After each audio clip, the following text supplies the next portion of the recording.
In the neon-drenched shadows behind the Sultan's towering server farm, we find our hero, Al. He isn't searching for a princess or a fortune, but for the bits and pieces of a society that discards its past as quickly as its hardware updates. Dressed in a hoodie that claims he's merely redistributing wealth, Al sifts through the refuse. It is a quiet, rhythmic labor, the sound of plastic clattering against metal. Here, in the belly of the Al's fingers finally close around a spherical object, slick with grime but vibrating with an internal light. He pulls it from the depths of the trash, a plasma lamp that looks like it stepped straight out of a teenager's bedroom in the late 90s.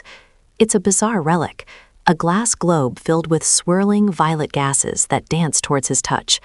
To anyone else, it would be a kitschy piece of junk, a novelty item long forgotten. But as Al holds it, the air around him begins to warp. The Sultan's server room. Curiosity, they say, is a dangerous trait for a man with no insurance. Al decides to give the lamp a little shake, perhaps hoping to dislodge a loose wire. Instead, a massive, jagged arc of blue electricity leaps from the glass. It isn't a spark. It's a structural failure of physics itself. The zap hits Al with the force of a freight train, surging through his limbs and turning his nervous system into a frantic light show. As the spots clear from Al's vision, the lamp begins to cough. It doesn't release a cloud of smoke, but a jittery, low-resolution hologram that flickers against the damp brick walls. This is not the majestic spirit of the lamp Al might have imagined from old bedtime stories. Instead, it is GENI, the General Electronic Network Intelligence Entity. He looks like a man who has spent the last decade in a basement, illuminated only by the glow of a CRT. The genie doesn't waste time with pleasantries or magical rhymes.